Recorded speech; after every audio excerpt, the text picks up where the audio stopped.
दोस्तों नमस्कार। मैं केपी सिंह। आज हम बात कर रहे हैं बृजलाल जी के बारे में, जो पुलिस अधिकारी से और राजनीतिक बने हैं, राज्यसभा की वर्तमान में सदस्य हैं। तो सबसे पहले तो बृजलाल साहब को मैं बधाई दूंगा, क्योंकि आज सरकार ने उनको प्रेस काउंसिल का सदस्य मनोनीत किया है। उनके बारे में चर्चा करने की ज़रूरत इसलिए महसूस हुई कि वो अपने एक कारनामे के कारण आजकल सुर्खियों में है। और वो कारनामा उनका ये है कि वो लखनऊ में, वैसे तो दिल्ली में सांसद होने के नाते उनका आवास है ही, लेकिन लखनऊ में उनका आवास है, गोमती नगर एक्सटेंशन में। तो मॉर्निंग बात कर रहे थे 2-3 दिन पहले वो उसमें वहाँ पे गोमती नगर एक्सटेंशन में। उसी दौरान उन्होंने सफाई कर्मियों को देखा।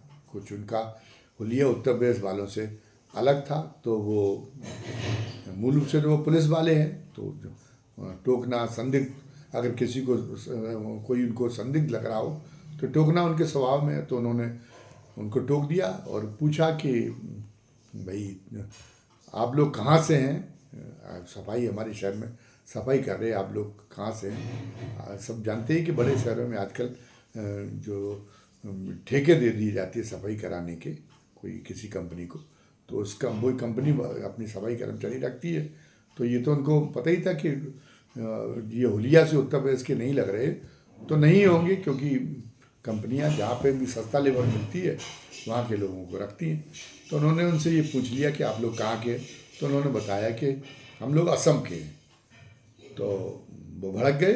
बृजलाल साहब बोले, नहीं, असम के लोग नहीं है, तुम लोग बांग्लादेशी हो, और जो है यहाँ आके रहने लगे बांग्लादेशी। जो इंदिरा गांधी के समय जब बांग्लादेश की लड़ाई चली थी, तो बहुत सारे बांग्लादेशी जो है वो आके भारत में रहने लगे थे, और अभी तक उनको निकाला नहीं गया है। और उन्होंने उनका वीडियो भी बनाया, और वीडियो में भी जो है उन्होंने एक ये उनको बताया कि ये जो है इस पर गौर किया जाना चाहिए। लखनऊ में ये सफाई कर्मचारी जो ठेका कंपनी है सफाई कराने वाली, उसने जो सब कर्मचारी रख छोड़े सफाई के लिए, वो बांग्लादेशी घुसपैठी है।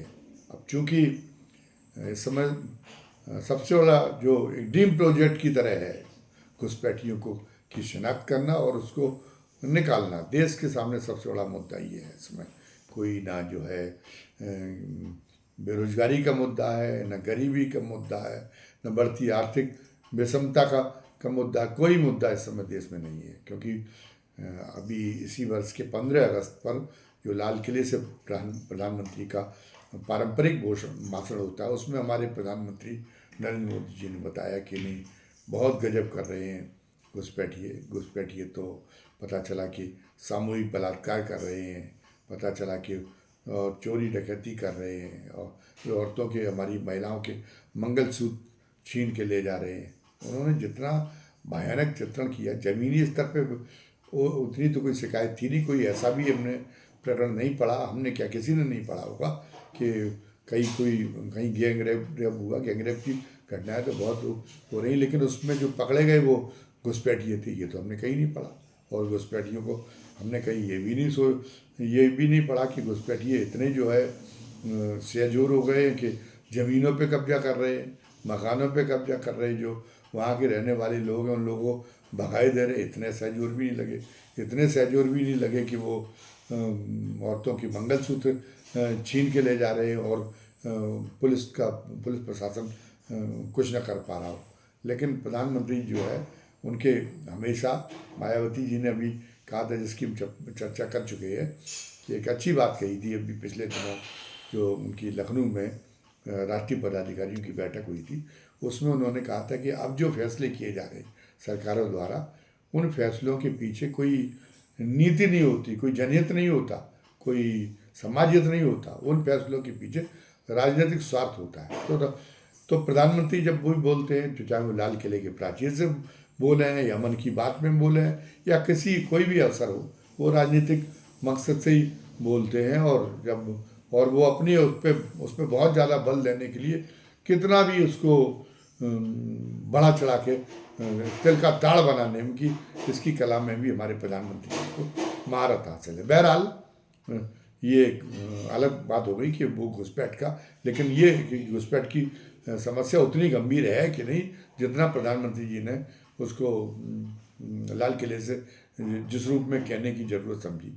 लेकिन ये तो है ही कि ये तो जाहिर हो गया प्रधानमंत्री जी के भाषण से कि अब जो है पूरा जैसे नोटबंदी को लेके बहुत ही अपनी छाती ठोंकी थी, 56 इंच का सीना दिखाया ताकि नोटबंदी से पूरे देश में बड़े बदलाव की क्रांति हो जाएगी, और कोई क्रांति नहीं हुई। खोला पहाड़ निकली चैया। वो नोटबंदी से तमाम परेशानियां उल्टी लोगों को झेलनी पड़ी, और फिर वो किसी तरीके से एक दुखांत की तरह वो अब उसकी स्मृतियाँ, अब उसका नाम भी नहीं लेते प्रधानमंत्री जी, वो मिटा देंगे। इस तरीके से उन्हें वो जाने समय समय पर वो अपना प्रपंच करती रहती। लेकिन अब जो पार्टी में लोग हैं, और पार्टी में जिन लोगों को ये है कि जिनको अवसर लपकने हैं, पार्टी में आगे बढ़ना है, वो इस बात का ध्यान रखते हैं कि प्रधानमंत्री जी और गृह मंत्री अमित शाह जी जो है वो क्या कह रहे हैं, उनके दिमाग में क्या है, और फिर वो अपना बड़ा कर्तव्य समझते हैं कि जितना कुछ उन्होंने नहीं कहा उससे ज़्यादा वो भी उस मामले में क्या डालें। उनके मिले जब सुर में हमारा और तुम्हारा, तो उसमें वो भी ज़्यादा उसको उनको लगता है ये वफादारी साबित करने का एक इम्तिहान है कि उसमें कि जो उन्होंने संकेत दिए, जो उन्होंने जिस ओर उन्होंने कहा है देश का ध्यान आकर्षित की, चाहे वो उसमें उसको उस समस्या को जितनी जो इन्होंने गंभीर समस्या बताई उसको और जाके और कैसे बढ़ा चढ़ा कर पेश करें। तो हमारे बिरलाल साहब ने ये काम किया कि उनका वीडियो बना लिया, उन लोगों का जो सफाई कर्मचारी थे को वीडियो बना के, और फिर उन्होंने वो डाला सोशल मीडिया पे कि इस पर गौर करें ताकि प्रधानमंत्री के निगाह में हम और ज़्यादा चढ़ जाए। हमारे ख्याल में उनका राज्यसभा का कार्यकाल समाप्त होने वाला होगा, तो वो 75 वर्ष की उम्र का मामला आड़े आ जाता है कि 75 वर्ष की उम्र के बाद में फिर उन्होंने कह रखा तो कि वो रिटायर कर दें। तो उन्होंने जो है हमारे बिरलाल साहब ने सोचा होगा कि नज़र इनायत बनी रहे, अगर राज्यसभा में वापस न लाया जा सके तो हमें राज्यपाल, राष्ट्रपति, उपराष्ट्रपति इस टाइप के जो पद खाली हैं उनके लिए हमारा नाम प्रस्तावित कर दिया जाए, तो पर हम वफादारों में सबसे ऊपर साबित हों, ये उनको एक दिखाना है। और बिरलाल साहब इस मामले में बड़े माहिर हैं। एक तरफ उनका एक पक्ष ये भी है कि वो सेवा काल में बहुत बहादुर पुलिस अधिकारी रहे हैं। मुझको वो भी स्मरण है 1982 में जब उनकी ट्रेनिंग पूरी होने के बाद उनकी पहली कोई उनको नियुक्ति मिली हुई, कोई टास्क मिला होगा, तो वो जालौन में उनकी जॉइंट एसपी के रूप में नियुक्ति हुई थी। उस समय यहाँ पे चरम सीमा थी उसकी डकैत समस्या की। तो उस दौरान वो तो खैर ये है कि जो उनको मिलती है जिम्मेदारी, तो उसमें फिर वो इतना जुनून उस जिम्मेदारी में सबसे ऊपर पहुंचने के लिए, ये उनकी इस बात के हम भी कायल और सारे लोग कायल हैं कि फिर वो अपनी उस जिम्मेदारी को निभाने में जुनून के स्तर पर काम करते हैं। वो चाहते हैं कि फिर वो एक ऐसा कर्तव्य पालन का एक ऐसा कीर्तिमान स्थापित करें कि कोई उनकी बराबरी न कर सके। तो उस दौरान उन्होंने जो एक बड़ा एक चर्चित डकैत था घनसा बाबा उर्फ घनश्याम, मध्य प्रदेश में मध्य प्रदेश की जो सरकार है, पुलिस है, वो दस्युओं का समर्पण करा के चंबल का वाहवाही लूटी रही थी। तो उसी चंबल पचनदा का एक डकैत था घनसा बाबा। तो उन्होंने बिरलाल साहब ने ये तय किया कि मैं घनसा बाबा का यहाँ समर्पण कराऊंगा। उस पर भी अच्छा खासा इनाम था, और वो भी एक बड़ी चुनौती बना हुआ था पुलिस के लिए। तो अब उन्होंने बनाया, और वो उनके जो है उस घनश्याम तक अपना संदेश पहुंचाने के लिए वो उनके पास सूत्र भी थे, क्योंकि उस समय ये था कि वो बीहड़ों में घने बीहड़ों में बिल्कुल जान की परवाह न करते हुए और डकैतों से मोर्चा लेने के लिए वो घूमते थे। उन्होंने जो पुलिस का उस समय मनोबल बहुत गिरा हुआ था, लेकिन उन्होंने सारे जवानों का मनोबल भी बढ़ा दिया। तो वो भी बजाय डकैतों को देख के जो पुलिस दुबक जाया करती थी, तो ये उनके मोटिवेशन की वजह से, बिलाल साहब के की मोटिवेशन के वजह से ये हुआ कि वो उसमें वो भी जो टक्कर लेने की बात करने लगी और उसमें भी जोश आ गया। तो इस नाते उनके अपने जो दस्युल जैसी कार्रवाइयों में मुखबिर बनाने पड़ते, चाहे आतंकवादियों के उन्मूलन का बयान हो, चाहे डकैतों का। वो उसमें अगर मुखबिर बनाने की कला नहीं है उसके अंदर, जो उसको लीड कर रहा है इस मोर्चे को, तो वो सफल नहीं हो सकता। तो मुखबिर बनाने की कला थी उनके अपने पास, अपने मुखबिर थे, अच्छे मुखबिर, तो उन्होंने उसके माध्यम से उनका राब्ता कायम हो गया उससे, घनसा बाबा से। और घनसा बाबा तैयार हो गया कि नहीं, हम समर्पण कर देंगे। एक शांति क्षेत्र बनाया गया, कहा गया घनसा बाबा से कि इसमें तुम रहो, एक आध महीने में अपने रिश्तेदार नातेदारों से मिल लो, अपनी अन्य व्यवस्थाएँ कर लो, उसके बाद में समर्पण कर देना। तब तक 1 महीने में उसके तुम्हारे शांति क्षेत्र में पुलिस नहीं जाएगी, और तब तक तुम भी कोई वारदात न करना। तो इस पर घनसा बाबा आ गया, जो पुलिस द्वारा चिन्हित शांति क्षेत्र था। और घनसा बाबा ने कहा कि मैं थोड़ा धर्म कर्म भी कर लूँ, अपने घर परिवार के लोगों से अच्छी तरह से मिलने के साथ साथ में। तो वो घनसा बाबा ने वहाँ पे यज्ञ भी कराया, और उच्चाधिकारियों तक भी उन्होंने ये खबर पहुंचाई कि इस तरीके से उनसे भी कहा कि उनकी भी स्वीकृति मांगी बिलाल साहब ने। तो एक गोविल साहब उस समय कानपुर जोन के आईजी हुआ करते थे, जो उत्तर प्रदेश के पुलिस के दस्यु उनके प्रभारी थे। वो हेलीकॉप्टर से आए, उनसे भी घनसा बाबा की मुलाकात हुई। तो उसी समय एक ऐसा काम हो जाने वाला था कि जिससे पता चला कि उनकी बिलाल साहब के जो नौकरी की शुरुआती दिन थे, तभी उनके नाम की सुर्खियाँ बन जाती। तो होने वाला था, और वैसे नहीं भी अगर हुआ तब भी खैर सुर्खियों में तो आ ही गई थे। इतने बड़े डकैत को, इतने दुर्दान डकैत को, जिसको जिंदा मुर्दा गिरफ्तार करने के लिए पुलिस की हर कोशिश नाकाम हो रही थी, वो अब हथियार डालने को तैयार है। तो ये भी कम उपलब्धि नहीं थी कि वो वार्ता कर रहा था, उस नाते तो थी। लेकिन अगर ये सफलता की मंजिल तक पहुंच जाती, वो हथियार डाल देता, तो बिलाल को और ज़्यादा श्रेय मिलता, उनको और ज़्यादा वाहवाही मिलती। बहरहाल उस समय के जो उनके पुलिस कप्तान थे, वरिष्ठ पुलिस अधीक्षक जान उनके हाकम सिंह, उनको ये रास नहीं आया। उनको ईर्ष्या हुई कि ये बिलाल तो नया अफसर होते हुए भी बहुत आगे बढ़ा जा रहा, मुझसे ज़्यादा लोग उच्चाधिकारी इसे पूछने लगे। तो उन्होंने शासन को उनके खिलाफ एक गोपनीय चिट्ठी भेज दी। तो घनसा बाबा का समर्पण होने के पहले ही और बिलाल की यहाँ से विदाई हुई।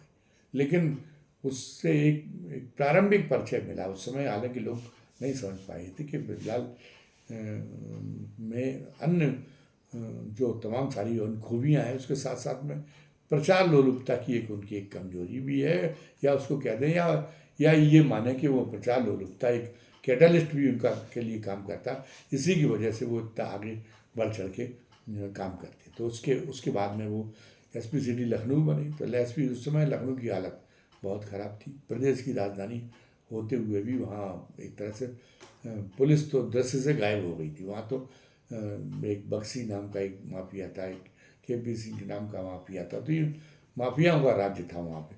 सड़कों पे दिन दहाड़े उनके बीच में गैंगवार होता था, गोलियाँ चलती थी, पुलिस भाग जाती थी। तो बिलाल जब एसपी सिटी बने, बिलाल ने तो इस बात का उनकी सराहना की जानी चाहिए कि उन्होंने उस हालात को बदला।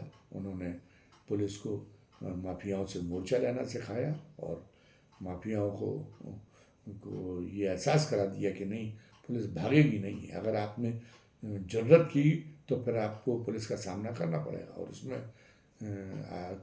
उसमें आपको कुछ भी आपके साथ में हो सकता है। तो ये पुलिस का जो इकबाल है फिर से कायम करने का बिलाल को श्रेय मिला। और उस मामले में फिर वो एक साथ साथ में उनकी जो इच्छा रहती थी कि काम हो, और ऐसा काम हो कि हमें अखबारों की सुर्खियों में हम छा जाएं। तो ये अभिलाषा उनकी उसमें पूर्ति होती रही। उसके बाद में फिर तमाम जो है गोमती में तमाम पानी बहा। और इसी बीच में ही हुआ कि उत्तर प्रदेश में एक खास बात ये हुई कि उत्तर प्रदेश में सत्ता परिवर्तन हो गया बीपी सिंह की आदि में। केंद्र से भी कांग्रेस चली गई और उत्तर प्रदेश से भी चली गई और मुलायम सिंह मुख्यमंत्री बन गए। तो मुलायम सिंह जब मुख्यमंत्री बने तो उन्होंने वो सहकारिता मंत्री रहते हुए जनता पार्टी के शासनकाल में वो अनुभव कर चुके थे कि किस तरह से सरकार बदल गई थी, लेकिन नौकरशाही जो है वो फिर भी कांग्रेसी मानसिकता की थी, कांग्रेस के प्रति फिर भी ज़्यादा वफादार बनी हुई थी। और उसकी वजह से उनको जो है वो मुलायम सिंह को काफ़ी दिक्कतों का सामना करना पड़ा था। और वो उनका अनुभव उस समय का बड़ा कटु अनुभव रहा था। नौकरशाही बिल्कुल भी वफादार नहीं थी। वो जो नौकरशाही सारे वो काम करती थी जिससे जो उस समय की जनता पार्टी के जो नेता हैं वो बदनाम हो। तो अब की बात जब मुलायम सिंह आए तो दूध का जला छाछ भी फूंक फूंक कर पीता है। तो मुलायम सिंह ने अब की बार ये काम किया कि मुलायम सिंह ने नौकरशाही के जो सामाजिक समीकरण जो वो समझ गए थे कि कांग्रेस के प्रति वफादारी की वजह क्यों है, क्योंकि कांग्रेस के शासनकाल में महत्वपूर्ण कुर्सियाँ जो है वो सामाजिक समीकरणों के हिसाब से दी जाती थी। तो अब उन्होंने कहा कि हम नौकरशाही का जो सामाजिक चरित्र है वो बदलेंगे। मुलायम सिंह ने देखा तो वो मुलायम सिंह ने पहली बार मुख्यमंत्री बने तब तक मंडल आयोग की रिपोर्ट लागू नहीं हुई थी। तो जो प्रशासनिक अफसरों में बैकवर्ड के अधिकारी तो बहुत कम थे, लेकिन अनुसूचित जाति के अधिकारी पर्याप्त थे। तो अनुसूचित जाति के जितने भी तेज तर्रार अधिकारी थे, मुलायम सिंह ने कहा कि ये सरकार की बात समझेंगे, इनसे हमारी सरकार की ट्यूनिंग स्थापित हो सकेगी। तो उन्होंने बदल दिया वो महत्वपूर्ण पदों पे उनको, उन लोगों को जो दबे कुचले समाज से जो आए थे अधिकारी, तेज तर्रार थे, उनको वहाँ बैठाया। और उसी क्रम में उन्होंने अपने गृह जनपद इटावा में ब्रजलाल को की तब तक उसकी चर्चाएं एक स्मार्ट पुलिस अफसर के रूप में, एक सुपर कॉप के रूप में तब तक उनकी इमेज बन चुकी थी ब्रजलाल की। तो ब्रजलाल उनको सबसे उपयुक्त लगे अपने गृह जनपद के लिए। तो ब्रजलाल को जो है इटावा का उन्होंने एसएसपी बना दिया।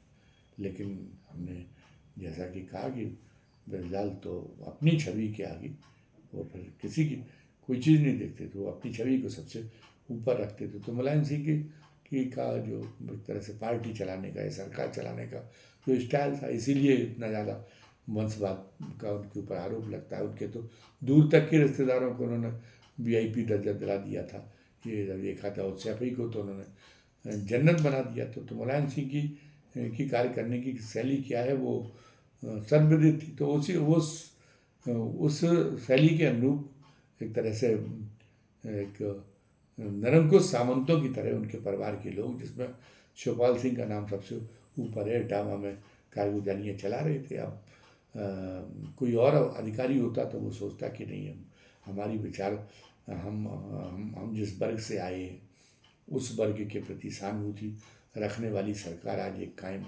हुई है, तो हम इस सरकार की लोकप्रियता की चिंता करें, कोई ऐसा काम ना होने दें, भले ही हमें थोड़ा बहुत उसूलों के साथ समझौता करने पड़े। मतलब वो व्यवहारिक हो जाता, वो केवल अपनी छवि को नहीं देखता, वो साथ साथ में ये भी देखता कि एक जो है एक परिवर्तनकारी सरकार आई है और एक समाज के उस वर्गों का जिससे हम आते हैं उस वर्ग के उत्थान की भावना इसके मन में है। तो वो लेकिन उन्होंने ब्रजलाल ने इन सब चीज़ों को ध्यान नहीं रखता, उन्होंने छवि को सबसे ऊपर स्थान दिया। और उसका नतीजा ये हुआ कि वहाँ पर वो सब कुछ कर बैठे कि जिससे शिवपाल के रसूख पर बनाई। और ये बात मुलायम सिंह को बहुत बुरी लगी, अखबारों में भी बहुत सरकार के एडवर्स छपा।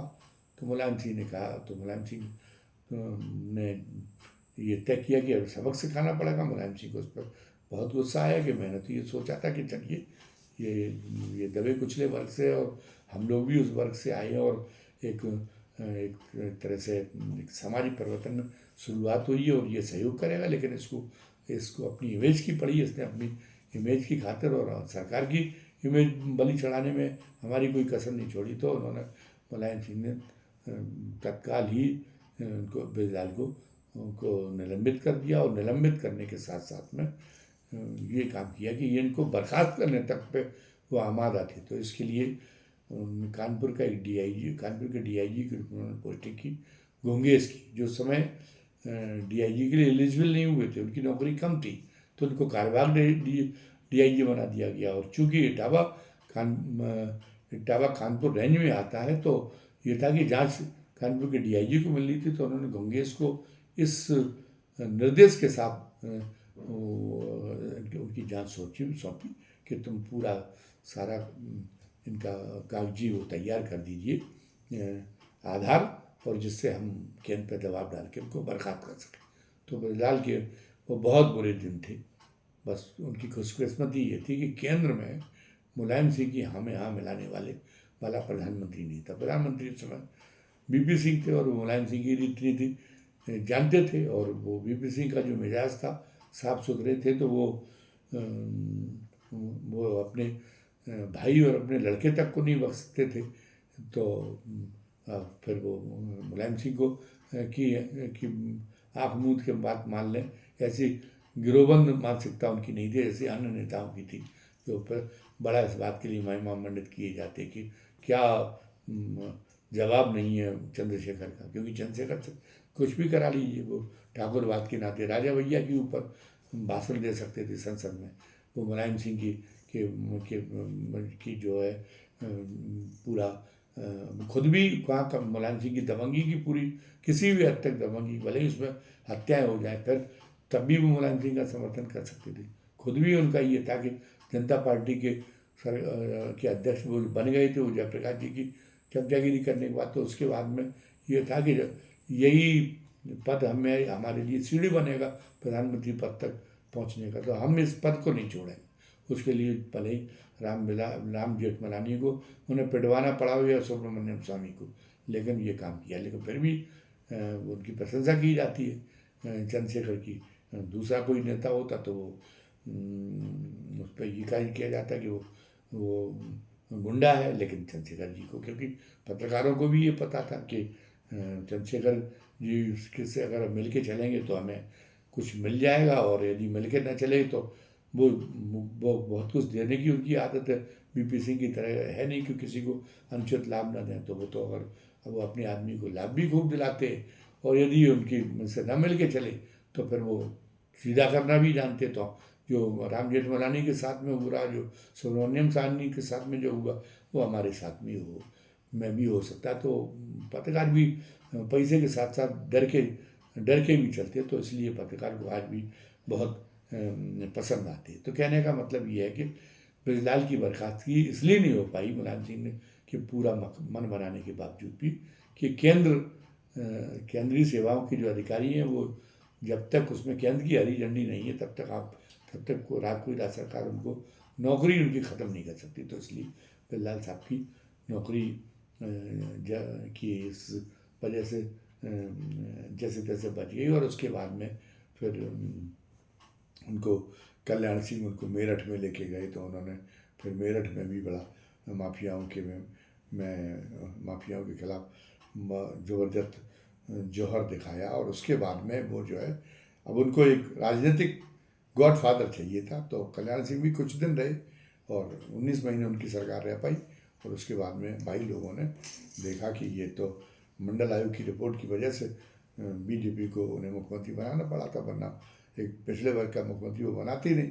लेकिन अब उसके बाद उन्होंने कहा ये तो मेरे सिर पे ही लदा जा रहा, बीजेपी के भाई लोगों ने कहा। तो उन्होंने बाबरी मस्जिद और राम जन्मभूमि के मामले में अधीरता दिखाई, केवल इसलिए क्योंकि कल्याण सिंह हट सके। उन्हें पता नहीं था सरकारी बर्खास्त हो जाएगी, और कल्याण सिंह के साथ साथ में हम लोग भी जो है बहुत पीछे चले जाएंगे सत्ता की दौड़ में, ये उन्हें अंदाज़ा नहीं था।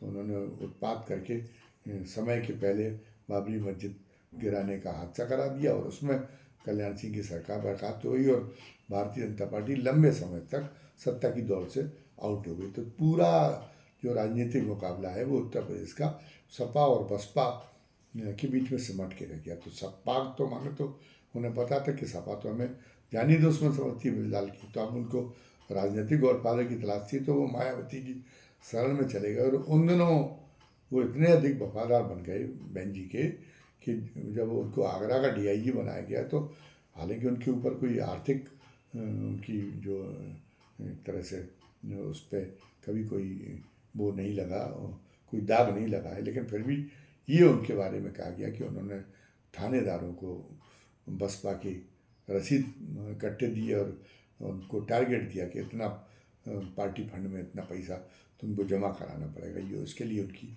बड़ी आलोचना भी हुई, क्योंकि उनकी छवि के अनुकूल नहीं था। हालांकि ये कोई आरोप नहीं लगा कि ने उसमें व्यक्तिगत अपने लिए कोई उगाही की हो, लेकिन ये भी एक गलत मामला था, तो उसमें हुआ उनको, तो इसलिए फिर वो बहन जी के नज़दीक बने रहे। तो अंत में ये हुआ कि बहन जी ने हर आईपीएस जो बनता है, और ये तो अति महत्वाकांक्षी आईपीएस थे, तो उसका हर आईपीएस का, जैसे आईएएस का सचिव का सपना रहता है कि मैं मुख्य सचिव बन के तब रिटायर हूँ, वैसे आईपीएस का रहता है कि मैं डीजीपी बन के तब रिटायर हूँ। तो उनको डीजीपी बनने की उनकी हसरत मायावती के माध्यम से पूरी हो गई। लेकिन उसके बाद में उन्होंने देखा कि वो चाहते थे कि हम इतने बहन जी के विश्वास पात्र रहे, तो रिटायर होके जब हम राजनीति में आए तो बहन जी हमको वरीता थे। वो जो दूसरे लोगों पे जो शर्तें दूसरे लोगों पे जो आयद करती, वो हमारे ऊपर शर्तें आयद न करें और हमें कोई टारगेट न दें, ये वो चाहते थे। और सोचते थे कि ऐसे ही होगा जब इतनी वफादारी रही। लेकिन मायावती जी का इस मामले में, मायावती जी कोई रहम नहीं करती थी, कोई रियायत नहीं बरती थी। तो जल्दी ही वो समझ गए कि हमें कोने में पड़े रह के और मतलब गुमनामी में खो जाना होगा अगर हम मायावती जी के साथ में रहे। तो फिर वो तब तक फिर बीजेपी का फिर एक शुरू हो गया, मोदी बीजेपी में शुरू हो गया, और दिखाई देने लगा कि अब पूरा देश भाजपा में हो जाने वाला है। तो कैलकुलेटिव तो बहुत हैं ही बिरलाल साहब, तो वो बीजेपी में आ गए। और बीजेपी में उस समय जब हमने कहा कि भारत में होने की स्थिति पैदा हो गई थी, तो फिर तो बीजेपी का भाव इतना बड़ा हुआ था कि तमाम सारे उनकी तरह डीजीपी और पूर्व मुख्य सचिव और लाइन में लगे हुए थे। तो अब एक डीजीपी का वहाँ कौन असर होता कि कोई बहुत भाव देने की स्थिति नहीं थी। तो शुरू में तो बिरलाल साहब को भी बहुत भाव नहीं मिला, लेकिन वो अपना जो है सब गणेश परिक्रमा से लेके सारे उनको वो आते थे नुस्खे, सारे टोटके आते थे,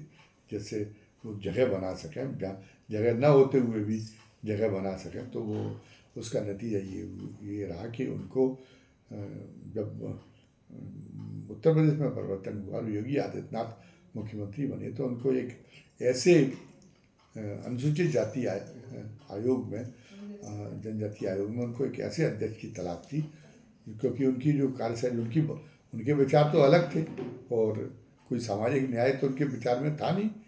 तो वो ये चाहते थे कि जो इस तरह के मामले आते दलित उत्पीड़न के मामले को वो तो समझते थे कि तो हमारे भारतीय समाज का सामाजिक शिष्टाचार है, आते ही रहेंगे, तो उसमें बहुत अधिक गंभीरता ना हो, लेकिन ये राजनीतिक मुद्दा भी न बने। तो एक बचाव करने वाला सरकार के एक ऐसा सूझबूझ वाला उनको अध्यक्ष चाहिए था। उस मामले में उनकी निगाह बिरलाल साहब के ऊपर टिकी, तो वो उत्तर प्रदेश अनुसूचित जाति जनजाति आयोग के अध्यक्ष बने। और उस कार्यकाल में जो एक वफादार अध्यक्ष जो भूमिका अदा कर सकता है, तो उस मामले में उन्होंने योगी जी की उम्मीदों से भी ज़्यादा बहुत वफादारी के साथ दायित्व निभाया। उन्होंने जहाँ दलित उत्पीड़न के मामले में सरकार फंस सकती थी, उन्होंने वो बिल्कुल उस मामले को एक तरह से उसकी हवा निकाल के रख दी, उन्होंने उसको बिल्कुल डिफ्यूज करके रख दिया उस मामले को।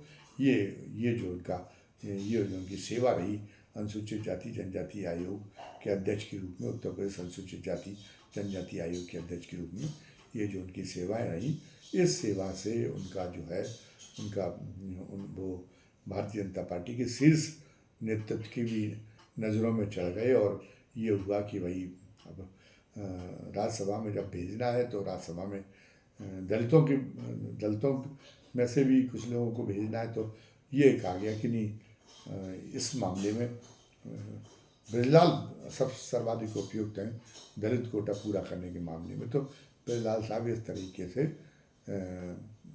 आखिरी में राज्यसभा में पहुंचने में सफल हुए। वो केंद्रीय मंत्री भी बनना चाहते थे, उनकी मन में ये था कि वो उन्होंने कई किताबें लिखी जिसमें अलग ढंग से सारी चीज़ों का प्रस्तुतिकरण किया, और जो सरकार के एजेंडे के मुताबिक कि मुस्लिम आतंकवाद कितना खतरनाक है उसकी भयावहता को जितना बढ़ा चढ़ा के पेश किया जा सकता तो उन किताबों में उन्होंने पेश किया। हालांकि केंद्रीय मंत्री इसके बावजूद भी वो नहीं बन सके, लेकिन उनको ये हुआ कि वो जो CRPC और IPC में जो संशोधन का काम